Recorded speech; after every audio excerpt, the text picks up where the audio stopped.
কেউ নয়, সাধারণ মানুষ, সৃষ্টিশীল মানুষ, কিন্তু ওই সময়টাতে ওরা তৈরি হয়েছে। সুতরাং হরিশ চৌধুরী বলুন বা সুকান্ত ভট্টাচার্য বলুন, সময়ের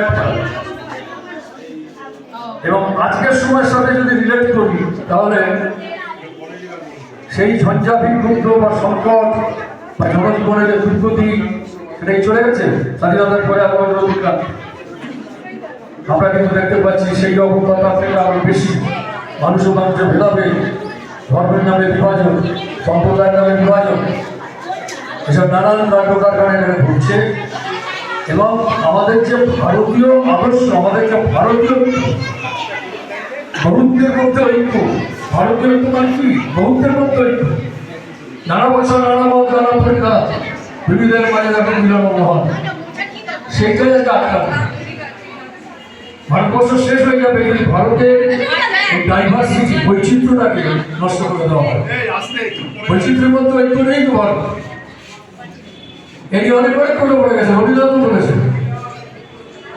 তো সেই জন্যেই এখনকার পরিস্থিতিতে, যেটা এখানে ফমলদাও বললেন, এখনকার পরিস্থিতিতে রবীন্দ্রনাথকে আলোচনা করা, রবীন্দ্রনাথ বলেছে হেতা আর্য, হেতা অনার্য, হেতায় গ্রাফিক চিপ, সব দল মোগল পাঠান, এক দেহে হল অর্থাৎ সব মিলেমিশে ভারতবর্ষ। এখন এই খুঁচিয়ে খুঁচিয়ে ও 500 বছর আগে এসেছে, ও 400 বছর আগে এসেছে, ও দখল করেছে, ও ভেঙেছে, এই যে হচ্ছে রাজনীতিতে, এতে ভারতবর্ষের কোনো মঙ্গল হবে। আর সবটা মিলেমিশেই ভারতবর্ষ তৈরি হয়েছে এবং এই ভারতকে নিয়েই আমাদের এগোতে হবে, সেইটা আমাদের বুঝতে হবে। এবং যারা বিভ্রান্ত হচ্ছেন তাদেরকেও সেটা বুঝতে হবে। তো সেই জন্য রবীন্দ্রনাথ চর্চা, নজরুল ইসলাম চর্চা, এই দুজন তো আমাদের বাঙালি জীবনে দুটো অনেক স্তম্ভ। আর তার পরবর্তী হিসাবে সলিল চৌধুরী, সুকান্ত ভট্টাচার্য, আরও অনেকে আছেন। এবছরে ঋত্বিক ঘটকের জন্ম শতবর্ষ, বিশিষ্ট চলচ্চিত্রকার। এরা সবাই ওই যেখানে খোলাখুলি অনেকে বলেছেন সমাজতন্ত্রের কথা, নতুন সমাজের কথা, তাদের সৃষ্টির মধ্য দিয়ে সেই কথাগুলো এটা তুলে ধরেছে।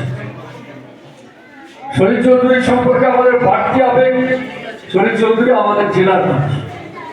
তার পৈতৃক ঘটিয়েছিল দক্ষিণ বারাসাতে, বাবা আসামের চা বাগানে কাজ করতেন, সেই জন্য ওইখানেই ছোটবেলা থাকতেন।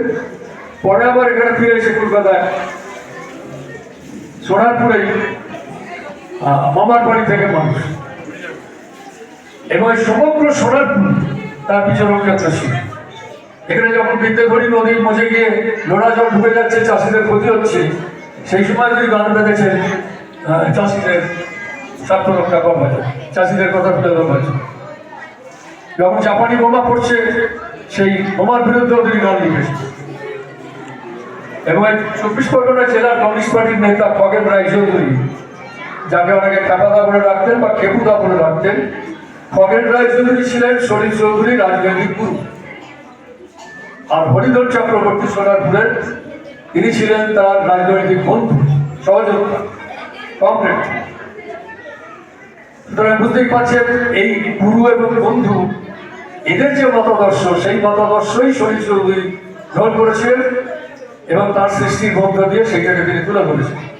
কৃষকের কথা, শ্রমিকের কথা, দেশের কথা, মানুষের কথা, শোষণের বিরুদ্ধে কথা, ওই যাচ্ছে ঢেউ উঠছে, কারেন্ট উঠছে, শোষণের চাকার ঘুরবে না, গানগুলো খুব পরিচিত। তো এইগুলো তিনি করেছেন এবং সারা দেশে গুরুত্বপূর্ণ যে লড়াই আন্দোলনগুলো হয়েছে, সেই আন্দোলনগুলোকে সামনে রেখে তিনি গান লিখেছেন, সৃষ্টি করেছেন। ঢেউ উঠছে, কারেন্ট উঠছে, সর্বভারতীয় যে ধর্মঘট হয়েছিল নৌ বিদ্রোহের সময়, সেই ধর্মঘটকে স্মরণ করে তিনি লিখেছেন। কিন্তু এইটা আমরা সবাই জানি যে সলিল চৌধুরী খুব প্রথাগতভাবে গান বাজনা শিখেছেন, এটা নয়। তার বাবা সঙ্গীতানুরাগী ছিলেন, তার এক দাদা ছিলেন, তিনি গান বাজনা করতেন, তার কাছে কিছু শিক্ষা অর্জন করেছেন।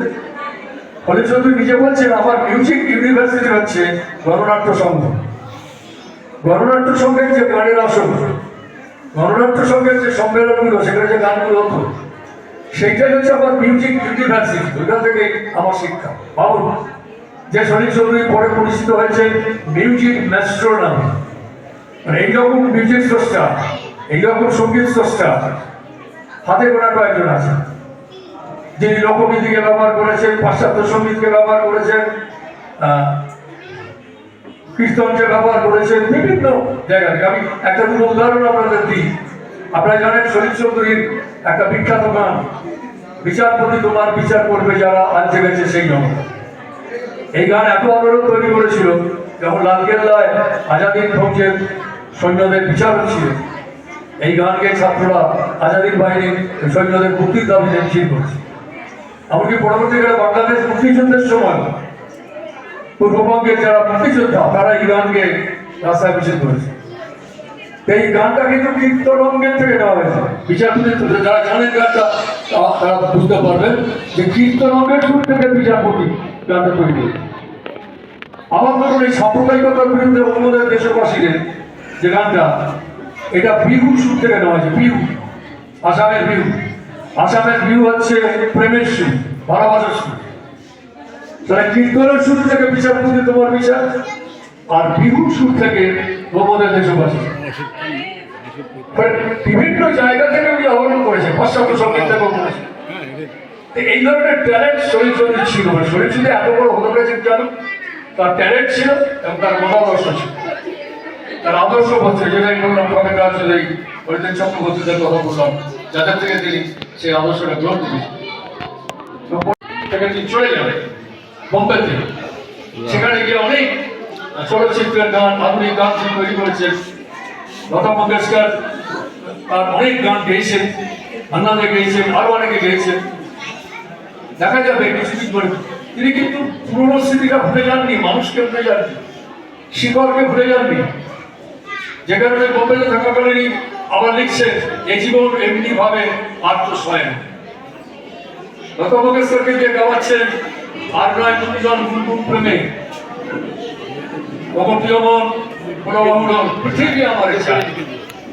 সেই পৃথিবীর কথা, মানুষের কথা, এটা কিন্তু সলিল চৌধুরী ভোলেন।